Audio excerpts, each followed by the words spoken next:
Es mucha. Y con eso en mente yo te voy a pedir que si tienes tu bosquejo lo saques. Y el tema que te traigo el día de hoy es parte de la serie del amor de Dios. El título es una pregunta que dice: ¿cuál es tu respuesta? Y está planeado precisamente con esto en mente del viaje el objetivo del viaje que hicimos Greg y yo, y que yo sé que más de uno de ustedes hubiera querido ir, pero es precisamente esta la pregunta: ¿cuál es tu respuesta al amor de Dios? Gracias a Dios, varios de ustedes me han ayudado a compartir este tema, y el amor de Dios se ve expresado de muchas maneras. Hemos escuchado predicaciones de eso, de que pues el amor de Dios es incondicional, es eterno. Él te ama no en base a tus acciones, sino en base a lo que Cristo hizo por ti. Pero ¿qué es lo que nosotros hacemos? ¿Cuál es nuestra respuesta hacia ese amor? Hacia el amor incondicional de Dios. Y muchas personas, no sé si se han dado cuenta, que pueden responder: no, pues yo amo un montón a Dios, y pues me he encontrado ahí artistas, yo creo que ustedes también sean ahí en las noticias de esas de la farándula, donde se enteran de que fulanito artista dio $20 millones a tal causa, ¿no? Y uno diría: oye, pues qué buena persona, ¿no? Está dando un montón de millones de dólares. Y lo medimos que la gente ama a Dios de acuerdo a cómo se desprende. Pero Jesús bien lo dijo cuando vio a esa viuda que estaba dando hagan de cuenta, 2 centavitos, que en ese entonces la forma de medir esa moneda, dijo ahí literalmente en la Reina Valera, dice que da 2 blancas, o sea, lo último de su sustento. O sea, no dio, y dice Jesús, los demás dieron de lo que les sobraba. Y esa es la cuestión: cuando nosotros damos de lo que tenemos y nos sobra, oye, pues dice Jesús, no hay nada de admirarse allí. Lo tremendo está cuando das lo que no tienes. Cuando das y a la vez tú estás teniendo escasez, pero la diferencia está que tú tienes fe de que Dios te va a proveer. Y entonces en Juan 14:15, ahí está en su bosquejo, viene como Dios quiere que le amemos. Y este es Jesús hablando, dice: si ustedes me aman, obedecerán mis mandamientos. Así de fácil la pone Dios. Porque cuando yo me quiero medir con mi propia regla, no, yo no soy malo, yo no le hago daño a nadie. No, malo el asesino aquel, no, malo aquel que anda adulterando, malo aquel que anda de chismoso. Yo no le hago daño a nadie. Dios no te está pidiendo que te midas con esa regla. Dios te está diciendo: si me amas, obedece mis mandamientos. Dice allí, ¿no? Dice: obedecerán mis mandamientos. Y pues aquí la pregunta es así como cuando le digo a mis hijos: ¿entendiste lo que te acabo de decir? A ver, repítemelo. Ahí es donde está, diría Cantinflas, ahí es donde está el detalle, ¿verdad? Aquí mismo: si me amas, guardarán mis mandamientos, dice Jesús. Pero ¿cuáles son sus mandamientos? Ay, caramba, a ver si nos pidieran.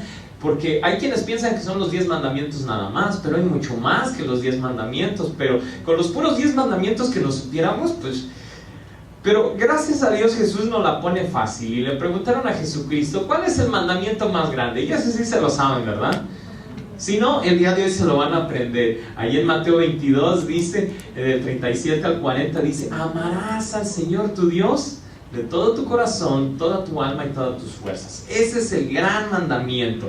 Y le dice Jesús al que le pregunta: y el segundo es semejante a este: amarás a tu prójimo como a ti mismo. De estos 2 mandamientos depende toda la ley y los profetas, o sea, toda la Biblia. Así que nos la pusieron más sencillo para memorizar los 2 mandamientos, ¿verdad? Amar a Dios y amar a mi prójimo. Y entonces... pero en medio de esos 2 mandamientos hay algo más, y hay mucho más. O sea, se oye fácil amar a tu prójimo, pero pues ¿cuántos de nosotros vivimos con prójimos que son difíciles de aguantar? No estoy pensando en Miriam, estoy pensando en Daniel. Ese prójimito mío me trae juido. El otro día estoy durmiendo en mi cama porque gracias a Dios Jorge Ruiz nos donó una camita chiquita. Y él tenía su cuna, ¿no? Y entonces ya tiene su camita. Pero lo que nunca nos pasó por la mente a Miriam, a mí, que pues ahora se puede bajar solito. Y entonces el otro día estoy durmiendo como a las 4 de la mañana y siento que alguien me está respirando aquí, despierto y es Daniel aquí. Y digo, ay, ya están mis sueños, me torturan, chamaco. Y que quería dormir conmigo, y ya se sube a la cama y, ay, qué nochecita, pura patada, trompón, manazo. Como que dormido se desquita y me tortura todo lo que yo le hago de día, y nos hacemos ahí en la noche piquete de ojo, de todo hubo ahí. Pero hay quienes tenemos prójimos más difíciles que soportar que otros, ¿verdad? Y entonces es allí donde es importante que nosotros aprendamos el consejo de la palabra. Y esa es una de las primeras respuestas que yo puedo tener con Dios para expresarle mi amor por Él. Aprender lo que Él me dice. Si tú tienes la bendición de tener hijos, cierto o no que te gusta que tus hijos sepan lo que les estás diciendo. Y mi hijo, antes de cruzar la calle, voltea para los dos lados. ¿Y cuántos de nosotros queremos casi tatuárselo? Antes de bajar un pie, voltea para los dos lados, ¿verdad? Entonces, igual Dios. Y esa es la primera respuesta ahí en tu bosquejo: aprender de la palabra. Aprender de la palabra. Y mira, más clarito no pude encontrar en toda la Biblia este fragmento de la palabra. Primera de Samuel 15:22. Dice: Samuel respondió, ¿qué le agrada más al Señor? ¿Que se le ofrezca holocausto y sacrificio, o que se le obedezca lo que Él dice? El obedecer vale más que el sacrificio, y el prestar atención más que la grasa de carneros. Ándale, qué clarito, ¿no? O sea, así como nosotros con nuestros hijos les decimos, sí, obedece, obedece, obedece. Y luego Dios dice, bueno, y tú no me obedeces a mí, ¿no? Yo el otro día estaba así, pensando en eso, acerca de la obediencia tardía. Cuando le digo a mi hijo Juelito, saca la basura, por favor. Y yo estoy acá en la computadora, haciendo y deshaciendo allí. Y 10 minutos después me asomo y sigue clavado ahí en la televisión. Y no ha sacado la basura. No ha sacado la basura, ya la iba a sacar. Según él está obedeciendo. Para mí, digo, obediencia tardía es desobediencia, ¿no? Pero Dios me habló y me volteó la tortilla. Me dijo, ¿cuántas veces yo te he mandado a hacer algo y obedeces cuando a ti se te da la gana? O sea, obediencia tardía es desobediencia. Entonces aquí dice Dios que Él se agrada más de la obediencia, que se obedezca lo que Él dice, que de holocaustos y sacrificios. Y eso de holocaustos y sacrificios es algo que Dios mismo estipuló en el Antiguo Testamento. ¿Qué de las cosas que inventamos nosotros? Por ahí hay gente que inventa irse de rodillas hasta quién sabe dónde, o agarrarse nopales y ponérselos, o hacer y deshacer cosas que Dios no te pide. Dios te pide, obedéceme. Pero ¿cómo le voy a obedecer si ni siquiera sé lo que me está mandando? Entonces Dios nos deja bien clarito cuál es tu respuesta.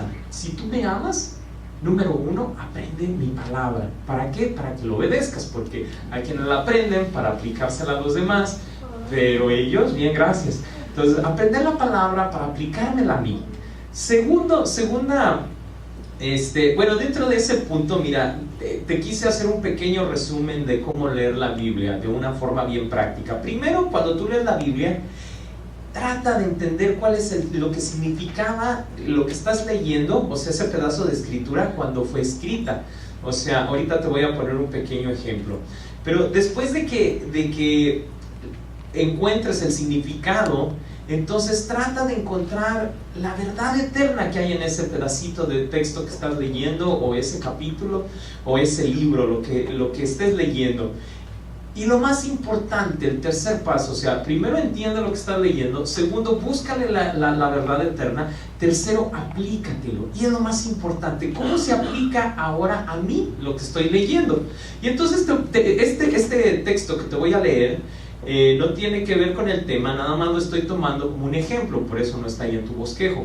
Pero tomé el texto que habla, está en Hechos capítulo 2, verso 24, que diga 28 al 32, como te digo, no está en tu bosquejo porque es un ejemplo. Y es el texto donde dice: el carcelero despertó y al ver las puertas de la cárcel de par en par, sacó la espada y estuvo a punto de matarse porque pensaba que los presos se habían escapado. Pero Pablo le gritó: no te hagas ningún daño, todos estamos aquí. El carcelero pidió luz. En aquel entonces no había focos, ¿verdad? Entonces está buscando allí con la antorcha, ¿no? Entró precipitadamente y se echó temblando a los pies de Pablo y Silas. Luego los sacó y les preguntó: señores, ¿qué tengo que hacer para ser salvo? El 31, perdón, es Hechos 16, y estoy en el verso 31. Cree en el Señor Jesús, así tú y tu familia serán salvos, le contestaron. Luego le expusieron la palabra de Dios a él y a todos los demás que estaban en su casa. A esas horas de la noche el carcelero se los llevó y les lavó las heridas. Enseguida fueron bautizados él y toda su familia. Este es un ejemplo, como te comento, de, bueno, estoy leyendo, entonces el primer paso es tratar de entender lo que estoy leyendo. Bueno, estaba Pablo y Silas encarcelados. Las cárceles no eran como las de ahora, como les digo, no había luz, eran antorchas, estaban con grilletes, no habían derechos humanos. Entonces de repente tembló y ¡pum!, se abrieron las puertas. Algo increíble, porque pues no eran eléctricas, eran puertas así todas de metal con madera. Se abren y entonces ellos están allí bien pudiéndose escapar. Y entonces tengo que entender un poquito de que en aquel entonces al carcelero, si se le echaban a correr los prisioneros, lo mataban a él. Entonces dice que él saca su espada y ya se va a suicidar, y le dicen por ahí: ¡hey, no te mates! ¿Qué pasó? Le hablaron por teléfono para decirle: no te mates. Y entonces le dijeron: no te mates, aquí estamos todos, le dice Pablo y Silas, que están ya sin cadenas, que se le cayeron las cadenas, están bien, pueden salir corriendo y huir. Sin embargo se quedaron ahí en su celda. Y entonces eso es entender el texto. Segundo paso: ¿cuál es la verdad eterna detrás de ese texto? ¿Por qué? Porque Pablo y Silas ya no están aquí, ya están allá en la gloria de Dios. Todos los demás prisioneros tampoco están aquí. El carcelero, pues ya ni polvo es. ¿A mí qué? Ahora sí que con todo respeto, ¿a mí qué me importa esto, pues? Bueno, la verdad detrás, la verdad eterna que hay esto es una de estas. Esto fue lo que yo le encontré. No importa qué circunstancias estás pasando, ni qué tan difíciles sean, mantente haciendo lo correcto y aún tus enemigos cambiarán de forma de pensar. Eso fue lo que yo le encontré. Que Pablo y Silas, a pesar de que estaban prisioneros, injustamente estaban encarcelados, ellos se mantuvieron haciendo lo correcto. No estaban allí gritando groserías, estaban cantándole a Dios, no se estaban quejando. A pesar de que se les abren los grilletes de las cadenas que tienen y se abren las puertas y bien pudiendo pelarse patitas, ¿para qué las quiero? No se echan a correr, se mantienen haciendo lo correcto. Y eso impacta tanto al carcelero que, aparte de ser libre, lo pudieron evangelizar. Entonces esa es la verdad eterna que yo entendí. Y ahora, ¿y a mí qué? ¿Cómo me la aplico? Porque digo: ¡ay, qué buena onda! Ellos qué buenos eran para cantar, ¿no? Pues sí, pero ¿a ti qué? ¿Qué te cambia eso? Esto fue lo que yo le encontré. Mantenerme haciendo lo correcto, y aún las personas de mi familia que se oponen en creer a Jesús serán salvas. Porque ahí lo dice en el 31, dice: cree en el Señor Jesús y serás salvo tú y tu casa. Y entonces no hace falta más que recibir a Jesús. Es otra verdad que encontré, para ser bautizado. Porque si se dan cuenta, allí dice que era la medianoche cuando se los llevó para lavarles las heridas, y enseguida fueron bautizados. No tuvieron que: no, pues espérame, no, pues es que soy bien malo. Si tú supieras a cuántos se ha chicotado, bien pudo haber dicho el carcelero, si tú supieras a cuántos se han metido a la cárcel injustamente. En ese momento dirían por ahí: just do it. Así como Nike, ¿verdad? Así, órale, bautízate, cree. O sea, ya creíste en Jesús, bautízate. Esas son las verdades que encontré. Como te comento, estas tres preguntas se las puedes aplicar a cualquier texto que leas, y de esa manera vas a empezar a conocer la palabra. Y esa es una forma de expresarle a Dios cuánto le amas. ¿Cuesta trabajo? Sí. ¿Hace falta disciplina? Sí. De hecho, con este viajecito, pues yo comúnmente salía a correr. Ahí está mi secreto de que, pues, Greg dice que él ya estaba pidiendo esquina en que ya no me den de comer. No, yo sí aguantaba. Yo decía: no, síganme, alínenme los platos, los que Greg esté dejando, aquí pónganme los hermanos, yo ahí voy. Pero la clave es de que salgo a correr. Sin embargo, pues allá no corrí casi nada, y de hecho no corrí más que, pues, del plato para acá, para allá lo corrí. Y entonces Cuando llego acá y trato de correr otra vez, no hombre, pues todos los grillos, todas las quesadillas, los tlacoyos, unos que yo no sabía que se llaman ayutlas, y hasta hacíamos bromas allí, que te ayudo a comértela o no, porque eran unas tortillonas así. Y entonces todas esas me pesaban para correr, y me di cuenta que cómo cuesta trabajo cuando tú rompas un hábito volverlo a retomar. Y entonces igual, el leer la palabra de Dios tiene que ser todos los días, orar tiene que ser todos los días, porque si no, de verdad que cuesta mucho trabajo volverlo a hacer. Sí va a costar trabajo, sí, pero es así como una serenata que le estás llevando a Dios, una serenata espiritual. Señor, me cuesta trabajo, Señor, no me gusta, pero lo hago para conocer lo que tú me dices, porque cuando lo meditas, no hay otra manera de conocer lo que Dios te pide más que a través de la Biblia. No hay de otra. No me gusta leer. Malas noticias. Es la única forma en la que puedes conocer a Dios. Si vas conociendo a Dios de domingo a domingo, de predicación en predicación, te vas a tardar muchos años. Leer la Biblia todos los días. Porque ya cuando vas por ahí de Hechos Romanos, ya se te olvidó lo que decía en Génesis. Entonces así pasa toda la vida, hay que estarla leyendo una y otra vez, y acabas en Apocalipsis y otra vez vuélvete a Génesis y lee todos los días un capítulo diario. Hazte el hábito de un capítulo diario, así como te metes a bañar, así. No te digo en dónde la leas, pero yo la leo todos los días cuando paso al baño. Sí, ¿para qué les miento? Yo allí agarro mi Biblia y la tengo en la taza del baño. Todos los días voy al baño, todos los días la leo. No hay de otra. Dije, ¿qué es algo que hago todos los días en que puedo invertir? En lugar de estar viendo las hormigas allí que dan, ya la maté. Hacer algo útil, ponernos a leer la palabra. Es cuestión de quitarnos a veces la mentalidad de víctimas, de que no, es que yo no puedo, yo tengo un montón de cosas que... No, sí puedes. Obviamente, ayer la letrina no la leí, hermano. Yo estaba muy nervioso para leerla cuando estaba ahí en la letrina. Pero, en el número 2, de cómo puedo responder al amor de Dios, es cuidar a los de la familia de la fe. Es otra forma en la que puedo corresponder al amor de Dios. Y mira lo que dice ahí en Juan 21, del 15 al 17. Cuando terminaron de desayunar, Jesús le preguntó a Simón Pedro: Simón, hijo de Juan, ¿me amas más que estos? Sí, Señor, tú sabes que te quiero, contestó Pedro.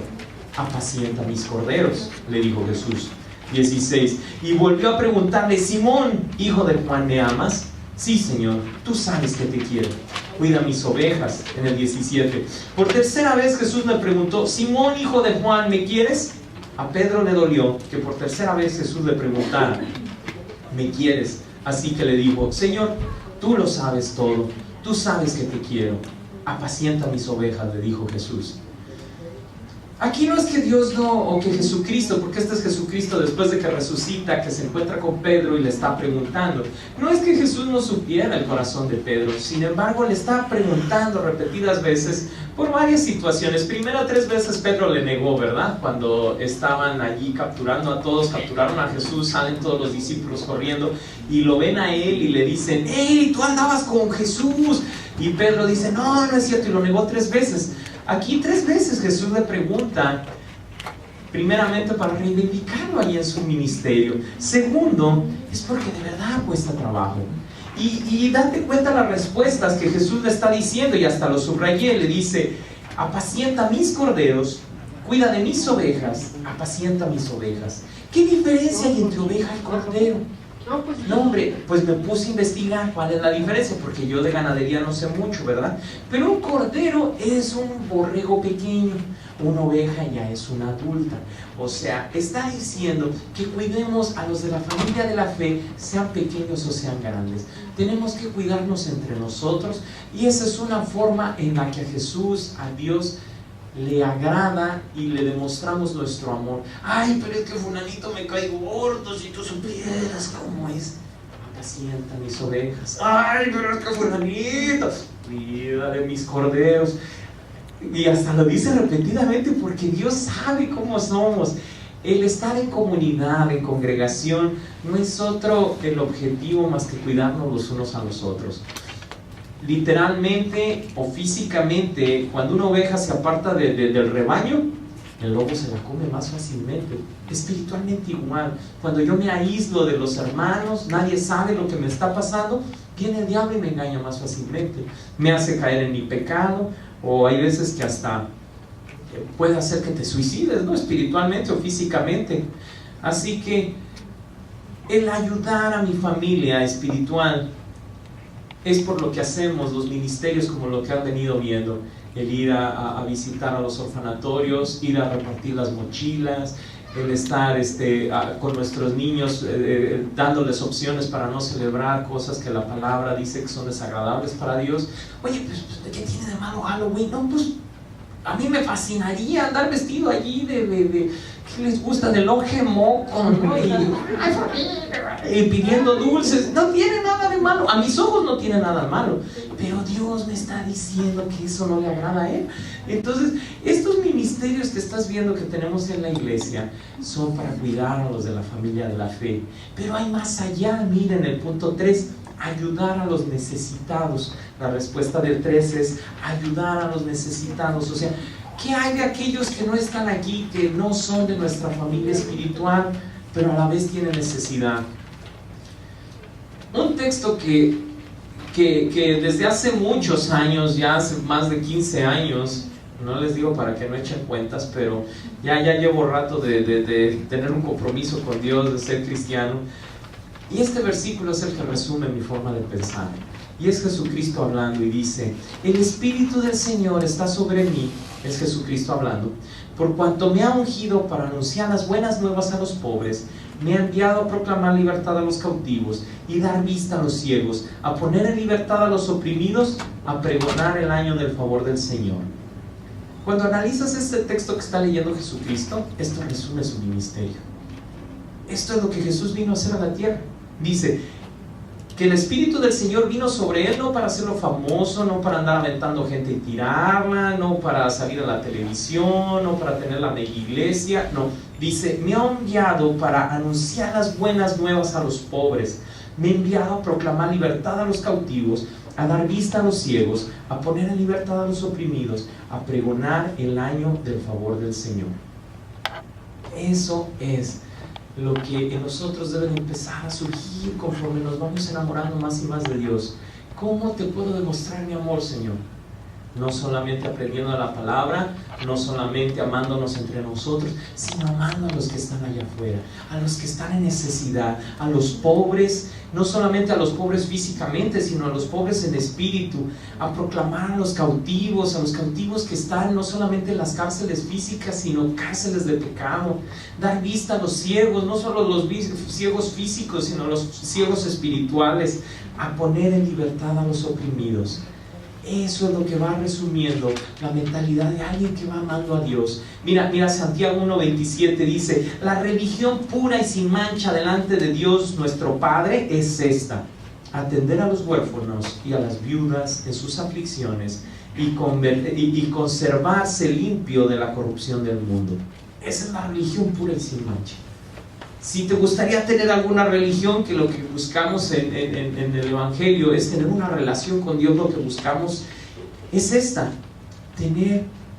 visitar a aquellos que están en necesidad, huérfanos, viudas. Mira cómo lo dice Isaías 58, aún más claro, aquí hablando acerca del ayuno.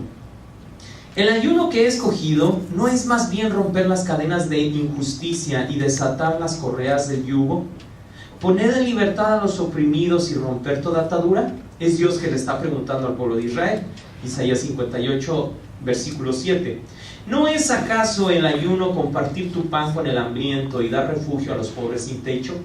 ¿Vestir al desnudo y dejar de lado a tus semejantes? Si así procedes, tu luz despuntará como la aurora y al instante llegará a tu santidad. Tu justicia te abrirá camino y la gloria del Señor te seguirá. Llamarás y el Señor responderá, pedirás ayuda y Él dirá: aquí estoy.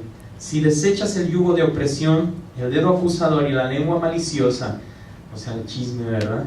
El 10, si te dedicas a ayudar a los hambrientos y a saciar la necesidad del desvalido, entonces brillará tu luz en las tinieblas y como el mediodía será tu noche. ¿No te gustaría eso? Que tú le dijeras: Señor, y Él te dijera: heme aquí.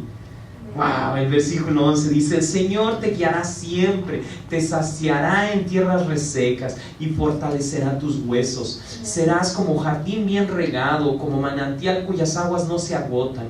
Tu pueblo reconstruirá las ruinas antiguas y levantará los cimientos de antaño. Serás llamado reparador de muros destruidos, restaurador de calles transitables.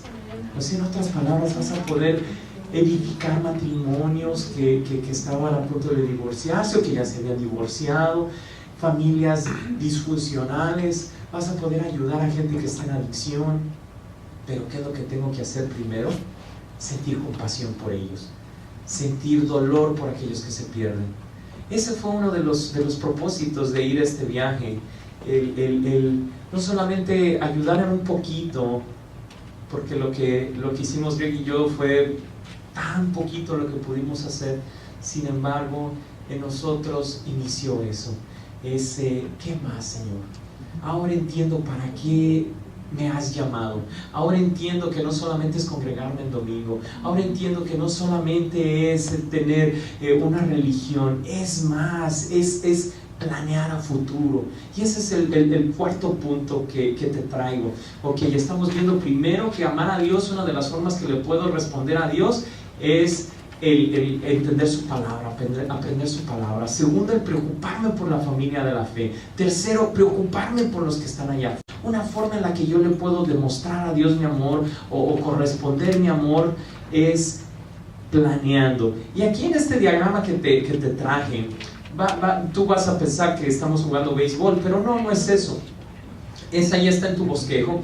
Es como un diamante de béisbol. Es lo que te comenté ahorita, que les di el certificado de la segunda base, de la segunda clase a quienes pasaron aquí enfrente. Es simplemente el ir aprendiendo de una forma sistemática. Toda la gente que ustedes, yo creo la mayoría de ustedes han tomado la clase de membresía cuando llegan aquí a la congregación. ¿Cuál es el objetivo de tomar la clase de membresía? El que te sientas parte de la congregación, que entiendas en qué creemos, por qué lo creemos, y que te congregues regularmente, porque así como en una escuela, así si empiezas a faltar a clases, pues va a llegar el día de la prueba, y déjame decirte que no va a ser aquí la prueba. Bueno, fuera que aquí fuera papel y lápiz y hacer la prueba va a ser allá afuera, cuando te pase un accidente, que Dios no lo quiera. Pero el tiempo malo, dijo Jesús, no te pido los quites de este mundo, pero sí lo libres del mal.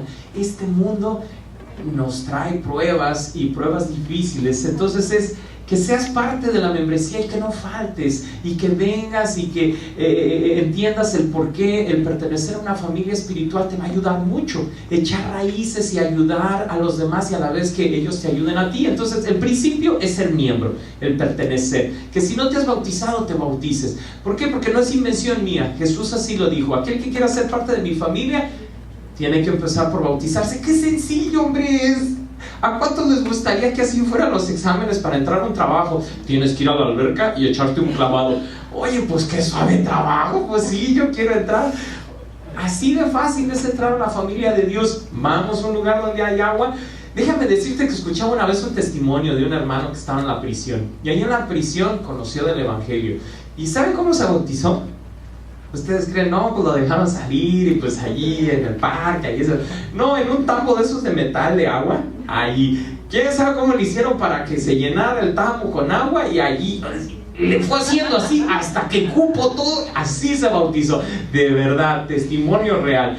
Para ser parte de la familia de Dios, tan fácil como tomar una clase, y si no has sido bautizado, bautizarte, porque Jesús mismo lo hizo. La segunda base, o sea, la segunda parte que puedes hacer es empezar a aprender más, que es, para ser maduro, tienes que estudiar la Biblia, leer, orar todos los días, y pertenecer a un grupo pequeño donde las partes de la Biblia que no entiendes te las puedan explicar. Y eso es precisamente lo que se enseña a grandes rasgos en esta clase. discipulado, el por qué es importante leer la Biblia, el que si tienes preguntas, ¿y por qué la Biblia? ¿Y por qué no otro libro? ¿Y por qué le pusieron los nombres a estos libros así y demás? Esta clase, el próximo mes, la voy a empezar a enseñar. Como ya se dieron cuenta, algunos de los de aquí ya la tomaron, la voy a empezar a enseñar a partir de noviembre, ¿verdad? No sé ya ni en qué mes vivo. En noviembre va a ser la clase 2. Después viene la clase 3. Ministerio no es otra cosa, no es nada de misterio ni nada, no es otra cosa más que servir, aprender a servir. ¿En qué vas a servir? En lo que tú te sientas capaz, y si necesitas entrenamiento porque hay cosas que te gustaría hacer y no sabes cómo, aquí te vamos a entrenar. Que ahorita las áreas de servicio que tenemos son limitadas, sí, pero también es porque no podemos con más. ¿Para qué? O sea, necesitamos gente que quiera hacer otras cosas para poderlos entrenar. Pero ahorita los ministerios que tenemos es ser maestro de niños, o están los miércoles, está el servicio de Celebremos la Recuperación, está lo que vieron ahorita en los anuncios, que al final del servicio ocupamos que nos ayude a pasar de la aspiradora. No hace falta mucho entrenamiento para eso, pero si ocupas, aquí te lo damos. Hay algunos otros ministerios como el de video, como el de el ingeniero de zumbido. Todo eso es servir a Dios. Entonces aquí te pueden ayudar que Ujier, allí que te gusta a ti ser bien sonriente y darle la bienvenida a la gente, allí de Ujier. Ese es el objetivo. Entonces en esta clase te vamos a entrenar, te vamos a capacitar, y finalmente el objetivo es ayudar no solamente a los de la familia de la fe, a los que se congregan aquí, sino ayudar a los que no conocen de Dios. Y en esta clase te voy a enseñar a dar tu testimonio en 10 minutos, en que compartas el Evangelio de una manera concisa, precisa, pero contundente. Ese es el objetivo. Cuando tú vas sintiendo compasión por los demás, vas siendo señal de que ya te puedes reproducir.